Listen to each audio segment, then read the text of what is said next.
Hi, I'm Simon Hill and you're watching Purebred Reds Adelaide United Fan TV.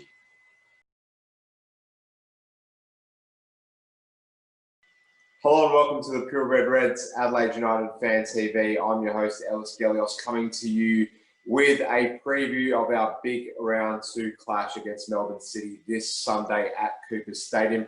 Thrilled to be joined by a contributor to this show, a regular contributor, Chris Adams. Chris, happy New Year, mates. Lot going on. How are you? What's going on? Yeah, thanks, Ellis. Happy New Year. It's a pleasure to be back on Purebred Reds after a bit of a hiatus. So, yeah, I was very happy you messaged me this morning asking me to come on. Yeah, a lot going on. Very excited to get the new season underway and really looking forward to this game on Sunday. The last time you came on the show was a Melbourne City preview back in the hub, mate. And you and I have covered various Melbourne City previews in live forms outside Cooper Stadium over the last 2 seasons. We've got some form when it comes to this game. You keen?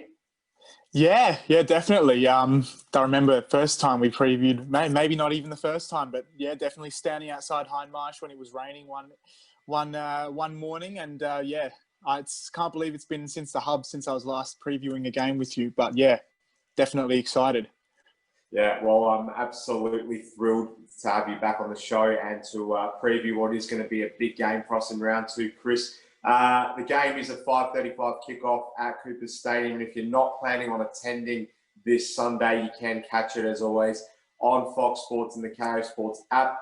No squads at the time of viewing, though. I have put a bit of a note in, Chris, to say look out for the possible inclusions of Cassini, Yangi, and Javi Lopez, who are potential guys that may come in this week. We'll get into the preview here, Chris. So, we've got to wear masks tomorrow night. Masks can be removed while patrons are seated throughout the match, but must be worn to and from their seats while entering and exiting the ground. Rewinding a year, Chris, did you ever think it would be possible that we'd be attending a football match wearing masks? Well, I think 1 year ago, there was no real sort of anxiety that the coronavirus pandemic could become something that consumed the world. It was a bit of offshoot, irrelevant news in China, mate. That's all it was. So, no, to answer your question, definitely not. But I'm very much a person that will just look to where we are and look forward rather than looking back at where we were a year ago. And so just being able to get the opportunity to go and see some football at Hindmarsh is you know, so exciting for me. And I'll take anything at the moment. Yeah, absolutely. I guess, you know, everything's relative and you've got to look at what's going on in Europe at the moment. And to think that here we are sitting in a, you know, comfortable situation here in Adelaide with football back. You know, there's plenty to be excited about, I should say. Now, Chris, a 0-0 draw to open our season last Monday night against Western United. Positive performances all round and a decent result on the road in a match we probably weren't favoured to win. How'd you see it all? It's a very tough one, to be honest with you. I'm, you know, glad we didn't lose, but I don't actually feel like it was a game that going through, I felt we should have lost, because there are draws where we'll scratch it and yeah, maybe we were the worst team in other circumstances, but certainly in this game, I didn't think we were the worst team. We had some positive moments going forward. It wasn't just an all-round sort of dud performance, I'd say. And especially given the fact that we haven't had that many games in pre-season. You know, our pre-season was interrupted by the Adelaide COVID cluster, and then we were unable to sort of string games together against local sides. And we only had, I think, 2 or 3 games against A-League opposition. So a 0-0 draw in round 1, given the circumstances in pre-season, isn't that bad a result. And yeah, there were definitely lots of positives to take out of it. Yeah, absolutely, mate. And we should discuss the important debut games of Yaya Dukuly, Joe Caletti, James Delianov, and Tomi Juric, of course, making his debut as a player the second time round at Adelaide. Your impressions on those 4 debuts there? I think we did. It was fairly positive all round. Yaya, to start with Yaya Dukuly, I think he was quite impressive, but it's, there may be a little bit of final product was lacking, but it's unfair to pin that on him because he's 17 years old. And I was watching the game with my mates, and I mentioned that he was 17 years old, and a couple of my mates just couldn't believe it. And so, yeah, look, I can't really pin anything. He had a solid performance, lots of good moments, and I think he'll, with some game time, and then with age as well, he'll grow into it. But I actually was very impressed with Tomi Juric, and I know he had one very good opportunity to score, but he was always offering something, I thought. He was always making himself available to get the ball, receive it, good physical presence. And so I felt really, really positive. Even though he didn't score, I thought he had a really positive game. And then obviously Delianov was quite fantastic. I didn't feel... Big shoes to fill going into Paulie's goals after the season he had last year. Especially given last season was that season we were finally sort of waiting to get out of Izzo, where he was sort of steadily building, and then finally he had that absolutely fantastic season last year. Yeah, definitely. There were a couple of saves where he sort of parried it instead of maybe catching it, but he's so young again, and he really could have conceded a couple more than what he did. So yeah, keeping a clean sheet was fantastic. I was very impressed. And then Caletti as well. I think that he needs some game time, and he was sort of in and out of the team at Brisbane Roar, and perhaps didn't get the opportunity to sort of develop as he needed to. He's only 22 years old.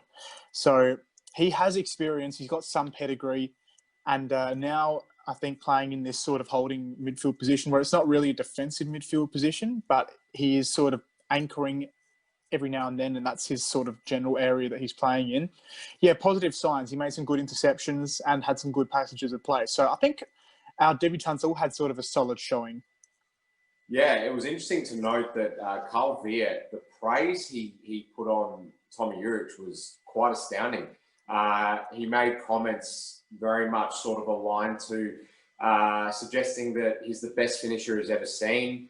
I heard about that, definitely. His hold-up play is just something else. And whilst I have to agree, I thought he was very impressive and, looked very lively for someone that hasn't played much football at all for a very long time.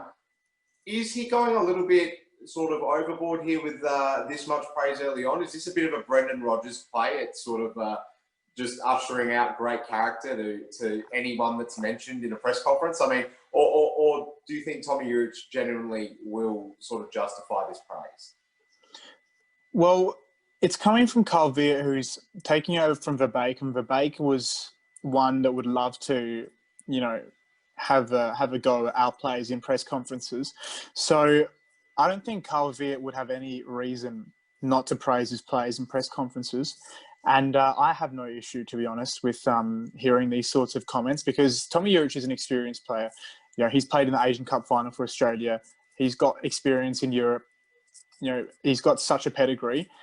He's not going to be one that's going to let these comments get to his head, but the praise is there. And I think that it sort of represents the team culture and the feel that Carl Viet is trying to implement in his team. Viet's going to be a coach, and Viet will have goes at his players privately, but he's not going to be the one who's going to publicly slate his players like Gertjan Verbeek did last year. So I think you can read into it in different ways. But ultimately, I can only see positives from him going out. We're only one round in. If he was saying this when we're bottom of the table, round 15 or 20, then I'd be thinking, okay, step back. But it's round one. We're up to round two. He's kind of had a very positive performance, and Juric is a player with incredible pedigree. So yeah, I've got no issues with it. No worries at all, mate. An interesting one here. Luis Dorigo might be moving to more of the number 8. Which is the role he was deployed in the match against Western United, with Joe Caletti playing the number 6 holding midfielder position. Is this a sustainable midfield combination going deep into the season, or would you prefer we dip into the upcoming transfer window? Yeah, to address the first part of your question, I really like the look of Diorigo last year when he was playing as a 6. I really think he has it where it counts there. So I don't want to make those comparisons to Gerard. I know what you mean, though. But ultimately, I think Diorigo, is capable of doing the job, but I don't know where, because we've only really got one season out of him. I can't judge where his qualities lie when he's playing more of a box-to-box rather than playing as a holding midfielder.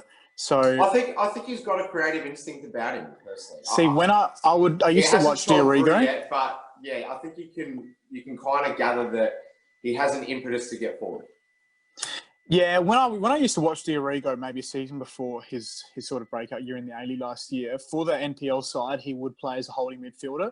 So I haven't actually seen much of him going forward a bit more, but I can't really comment. I think I just got to wait and see. And if it's not working after a couple of games, then yeah, okay, then we'll see what we can sort of do.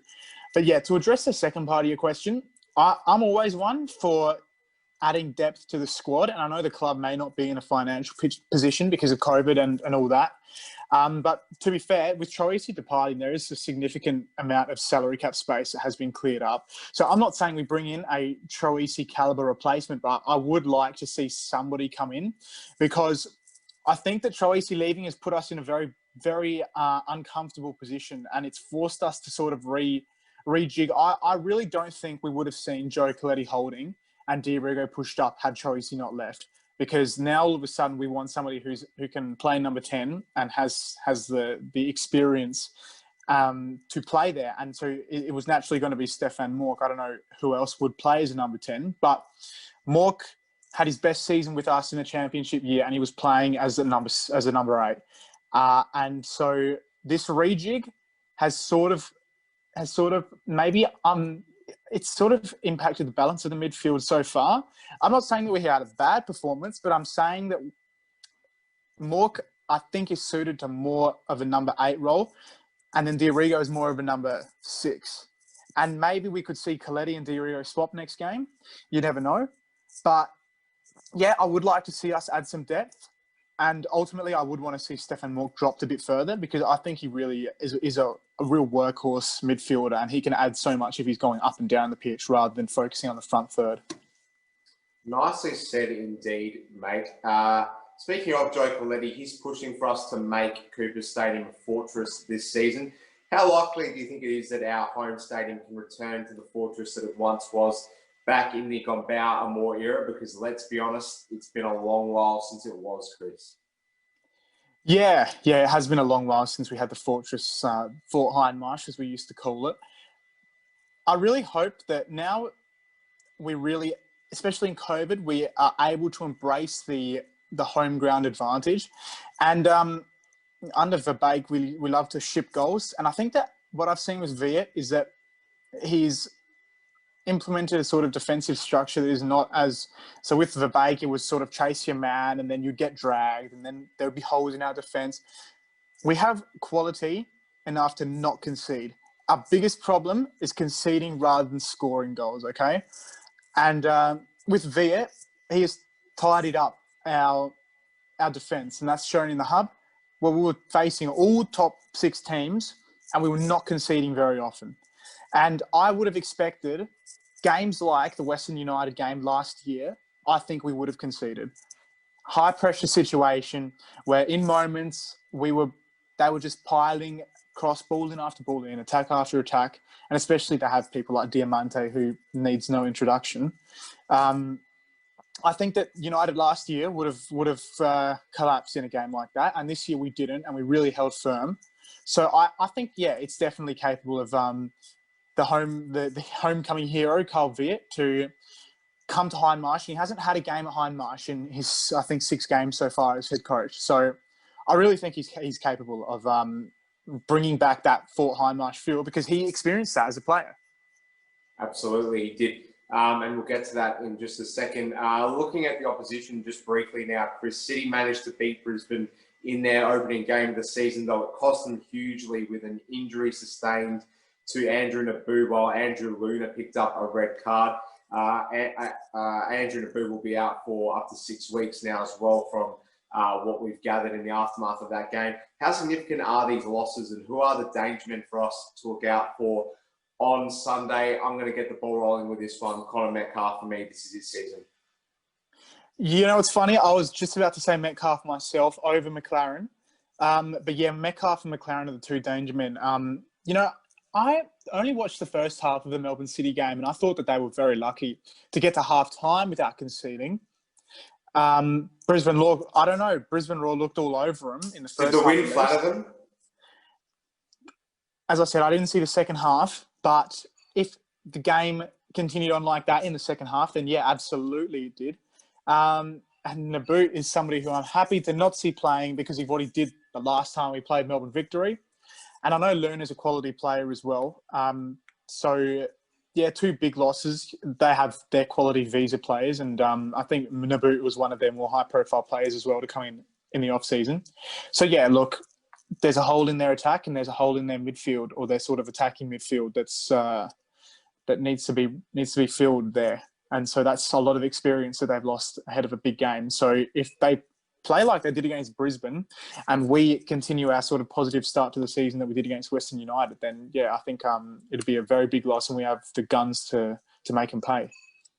And just on City, obviously made the grand final last season. We know how big the aspirations of this club are. Obviously, they're owned by the City Football Group, the biggest football ownership group in the world. It's a massive job, therefore, when you assess all of those things for Patrick Hisnorbo, first-time head coach at this level. What should the expectations be on them this season? Is anything short of another grand final a failure for Hisnorbo? No. I think top four would be maybe top two for them. Would be an expectation. I don't think with they lost a couple of players, and I don't think has Delbridge even re-signed with them. They had an absolutely fantastic coach in Mombert, and I actually think that teams that make the grand final don't usually do as well the season after. I know Sydney maybe have been a recent exception, but looking at, for example, us or Newcastle Jets recently, really weren't able to back up grand final appearances the season after. And so they've got a lot of young players and they're sort of doing a half Adelaide United, half City Football Group approach to this because they've got their sort of guns and they've done a lot of recruiting with young players as well. So they have an exciting squad, an exciting young coach. I don't think the expectation would be to make grand final for them, but they still need to build on something. They need to build on last season, but I think Hisnorbo will do his own thing this year. He's not going to play the same way as Mombert, but remains to be seen if they're able to sort of back that up and continue that form. Yeah, totally. So as you alluded to before, it is Carl Witt's first match in the dugout at Cooper Stadium as our full-time manager. He's a man that seems to hold many favourable personal records, though our form at home against City is also something we should take note of. We've won our last 3 matches at home against Melbourne City, and they haven't won here since all the way back in December 2018. A real poor afternoon that one was, but thankfully a long way in the back of my mind now. When it's a huge occasion for both clubs and both managers, with Hisnorbo now in a high-stakes job, is there any use in us even looking at the form guides at all, Chris? Your thoughts on that? No, absolutely not. No way. This is an unpredictable league, especially now in the COVID world, and especially now that we aren't attracting as many experienced players, and it's more of an emphasis on young players, especially with these two teams. So, look, I really don't like to sort of make suggestions or look at form. It's funny because maybe a year ago, you and I were previewing the Melbourne City game. We were just talking about how poor our form in recent times against Melbourne City was. Back in mid-February, that one was. How the tables have turned there, yeah. So because of everything that's happened, we've had the hub, we've had all these interruptions. Form just sort of, historical form just means nothing now. And perhaps a year ago, yeah, we would have been saying, yeah, Melbourne City have got a really good run at Hindmarsh Stadium. But nowadays, can't even if Melbourne City had won the last few at Hindmarsh, I would still be sitting here and saying it's a completely different ball game now. The state of the game's changed. And so there's no real way that you can predict this. Yeah, well, it's a massive game for both sides. We really need to get up for it, Chris. Your prediction ahead of this one? Well, I think that we have a lot of experience, and then combined with a lot of youthful exuberance. If we continue on the way we played against Western United, the goals will come, and Melbourne City are lacking a bit of experience. So I could see a draw, to be honest. I can see a 1-1 or a 2-2, but I think I'm going to go for maybe a 1-0 win, or maybe a 2-1 win. Yeah. Beautiful. Let's hope that is the case indeed. Chris, fantastic performance today on the show, mate. I've really enjoyed your commentary. I will see you Sunday. I hope you're as pumped for this one as I am, and I hope, for that matter, that the general fan base is as pumped as we hopefully both are. Really important that we register some more points as the season gathers pace. Chris, you take care of yourself and enjoy the game Sunday, and we'll catch up again soon. Yeah, awesome, Ellis. Thank you very much for having me. I'm just really excited to see this beautiful home shirt in action for the first time. I was going to bring that one up. It's looking good on you, mate. Yeah, thank you very much. I'm glad something does. So I'm really excited to get back to Hindmarsh. You know what? The festive season is over and now it's football time. So I'm just really, really excited to get back to where we as proud South Australian football fans belong. So yeah, thank you very much for having me, mate. It's a pleasure. I love it, mate. Have you got a red mask? I don't have a red mask, but I am going to get a blue mask and maybe decorate it a little bit. I have a couple of stickers lying about, or a permanent texter might do. I want to see as many people like you take advantage of this who'll be sitting up where the Red Army are and just rock that Ultras look. I want to see Hooligan Chris come out, but in a COVID safe way. Well, maybe I won't wear a jersey. I might just wear all black and see if I can find a black bandana or something around. We'll see what I can come up with. Love it, mate. We'll see you Sunday. All the best. See you Sunday. Have a good one, mate. Cheers. Thanks for watching, guys. Cheers.